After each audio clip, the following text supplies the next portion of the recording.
আল্লাহ রাসূল বলেন ইন্নাল্লাহা তাবারাকা ওয়া তাআলা আল্লাহ তাবারাকা ওয়া তাআলা কদা আলা নাফসিহি নিজের উপর অবধারিত করে নিয়েছেন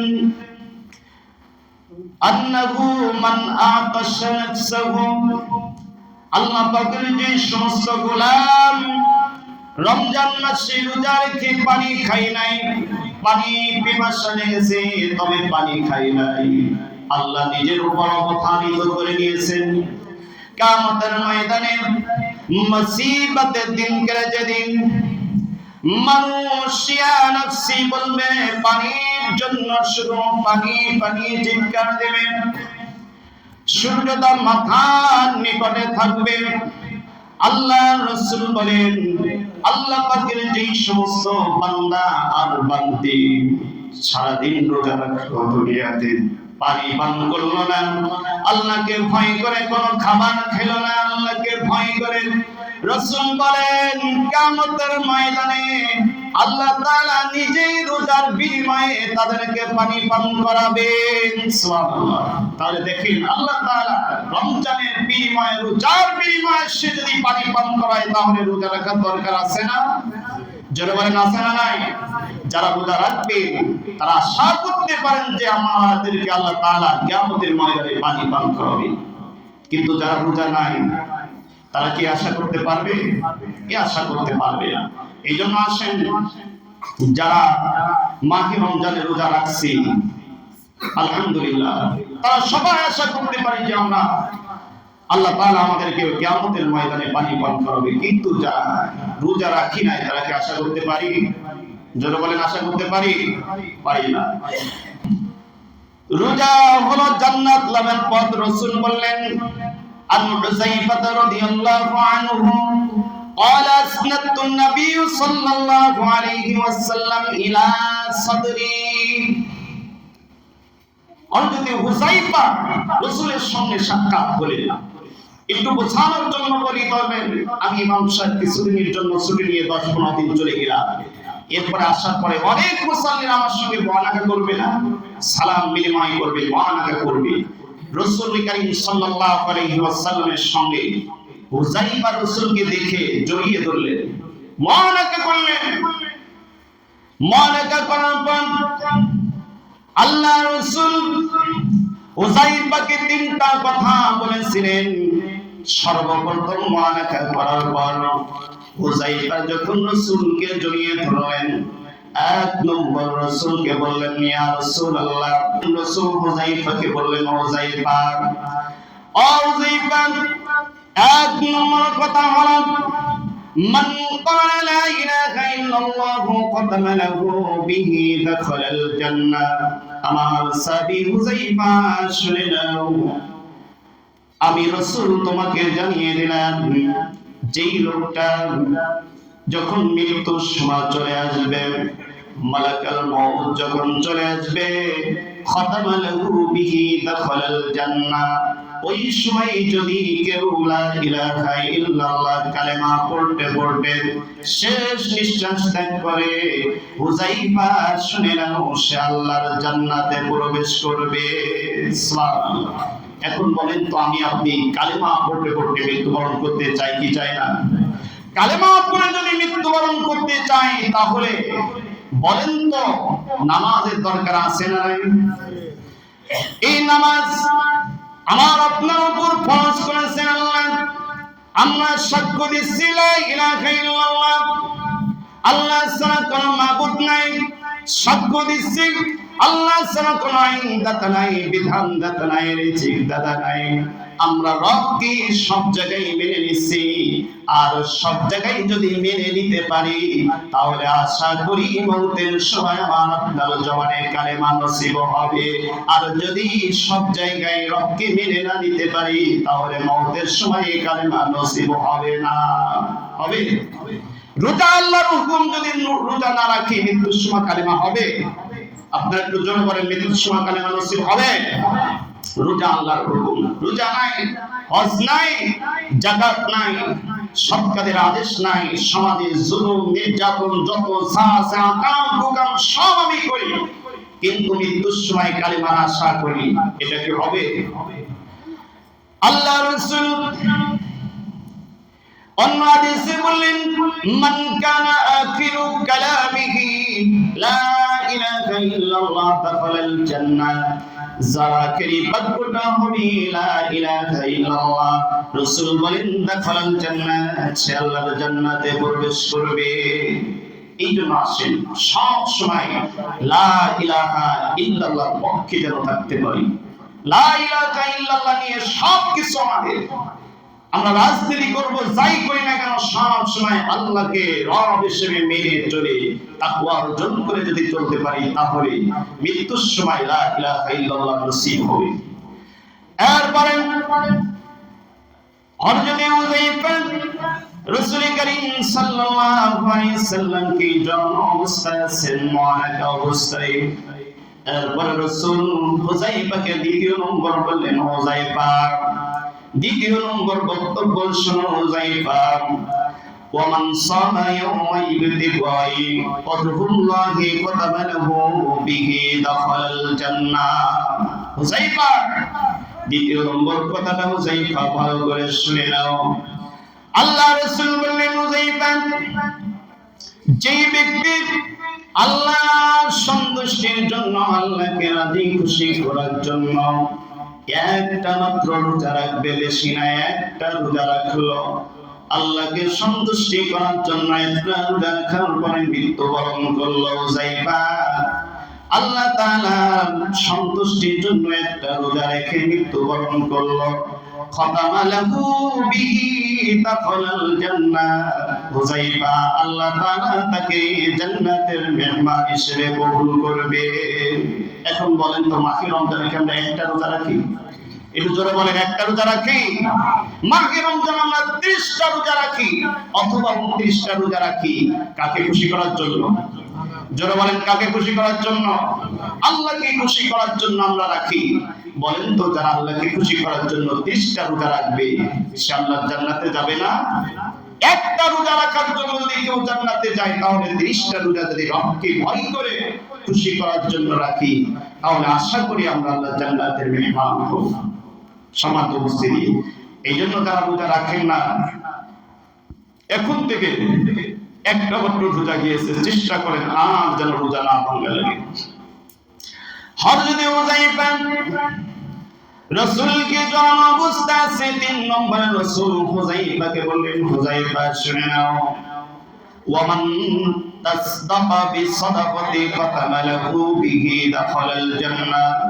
হযরত হুযায়ফা 3 নম্বর যে কথাটা বললেন, হুযায়ফাকে রাসূল 3 নম্বর যে কথাটা বললেন, 3 নম্বর কথা হলো, ও হুযায়ফা আল্লাহর রাস্তায় আল্লাহর সন্তুষ্টির জন্য, আল্লাহকে খুশি করার জন্য যারা দান সদকা করবে, অল্প দান সদকা করবে, আর এই দান সদকা করে যদি সে মৃত্যুবরণ করে, হুযায়ফা শুনে নাও, আল্লাহর সন্তুষ্টির জন্য দান সদকা করে মৃত্যুবরণ করলো, আল্লাহ তাআলা বলেছেন খাতামা লাহু বিহি দাখালাল জান্নাহ, এই দানের জন্য মৃত্যুর পরে আল্লাহ তাআলা তাকে জান্নাত দান করবে।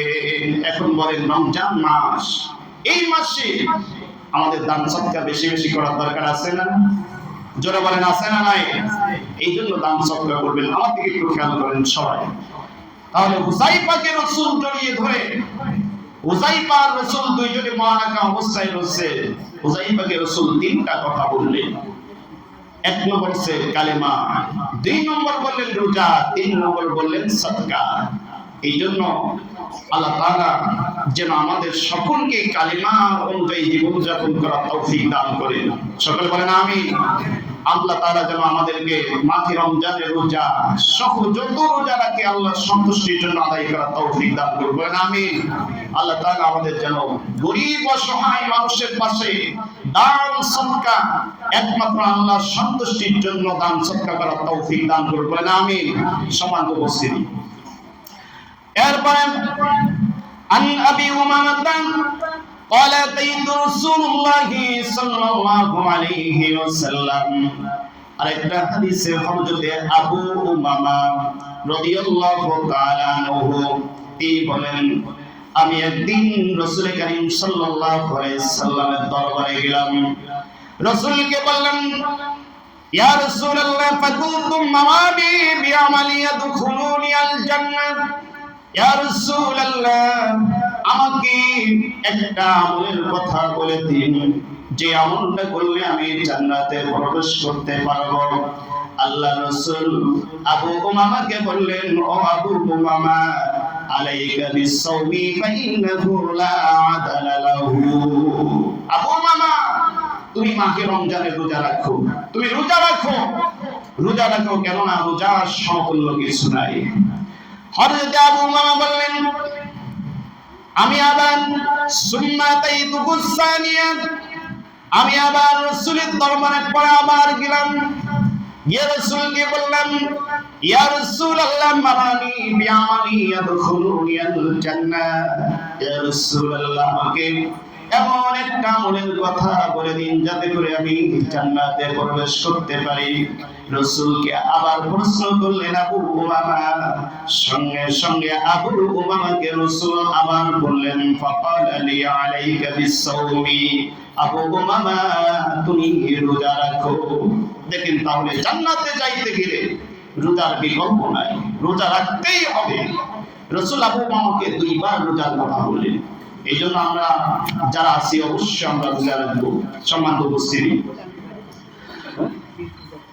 রোজাদারগণ জান্নাতে প্রবেশ করবে রাইয়ান নামক দরজা দিয়ে। এই হাদিসটা বলে আমরা আলোচনা শেষ করে দেব। কিয়ামতের ময়দানে দেখেন, রাসূল কারীম সাল্লাল্লাহু আলাইহি সাল্লাম বললেন, ইন্না ফিল জান্নাতি বাবা ইউকাল লাহুর রাইয়ান। জান্নাতে যত দরজা থাকবে তার ভিতরে অন্যতম দরজা হলো রাইয়ান নামক দরজা। আল্লাহ রাসূল বলেন, কিয়ামতের ময়দানে সব মানুষ দাঁড়িয়ে থাকবে, অসংখ্য গণিত মানুষের ভিতর ঘোষণা হবে, আইনা সাইম, রোজাদার কোথায়? ঘোষণা দেওয়া হবে, আইনা সাইম, রোজাদার কোথায়? এখন সাধারণত এখানে আমরা যারা আছি, যদি আমি এখন ঘোষণা দিই আজকের কে কে ফজরের নামাজ আদায় করেছেন দাঁড়ান, বলেন তো, যারা ফজরের নামাজ আদায় করেছে তাদের কি দাঁড়াতে কোনো কষ্ট লাগবে?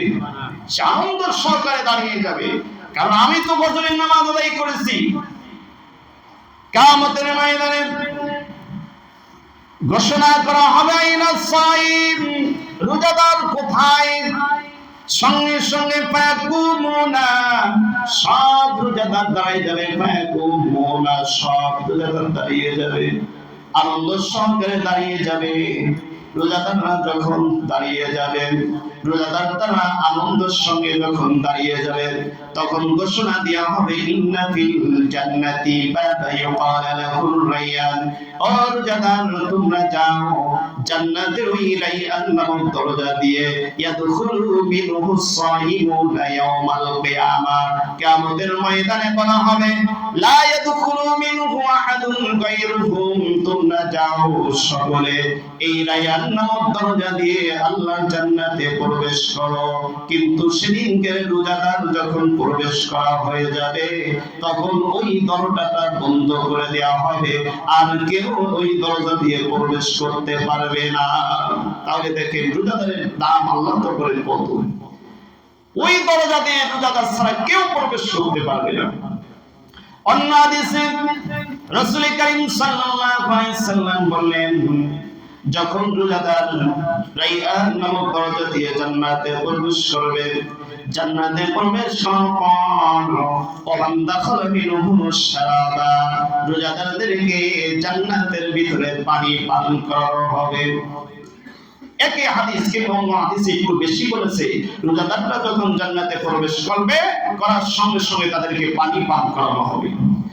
রাসূল বলেন, ওয়ামান শারা মিনহুম লাম ইউযমা আবাদান, আর যারা জান্নাতে গিয়ে পানি পান করবে, রাসূল বলেছেন তাদের আর কখনো কোনো সময় পিপাসা লাগবে না। দেখেন, তাহলে রোজার গুরুত্ব আছে না নাই? যারা বলেন আছে না নাই? সব আছে, সব মাসলা মাসের ওয়াজ আমরা শুনি, কিন্তু আমলের জায়গায় আমি আপনি সবলে উঠেছি। কারণ কি? আমল করতে একটু কষ্ট হয়। সম্মানিত মুসলিম, জান্নাতের যদি আশা করেই থাকি, তাহলে বলেন তো আল্লাহর ভয় দরকার আছে না নাই? একটু সবাই জবান ছেড়ে বলুন তো, ভয় আছে না নাই? ভয় থাকতে হবে। নামাজ পড়ি আল্লাহকে ভয় করি, রোজা রাখি আল্লাহকে ভয় করি, যারা হজ করে মালদার আল্লাহকে ভয় করি, যাকাত দিয়ে আল্লাহকে ভয় করে, আল্লাহর এই জমিনের প্রতিটা মুহূর্তে চলবো আল্লাহকে ভয় করে। যদি চলতে পারি, ইত্তাকুল্লাহ, এই তাকওয়া অর্জন হবে। আর যদি না চলতে পারি, তাহলে তাকওয়া অর্জন হবে না। এই জন্য আসেন, আল্লাহ তাআলা আমাদেরকে মাঝে রমজান, এই রমজান মাসে যেমন রবকে ভয় করি, সব সময় যতদিন হায়াতে বেঁচে থাকি রবকে ভয় করে চলতে পারি, তৌফিক দান করুন। বলেন আমিন।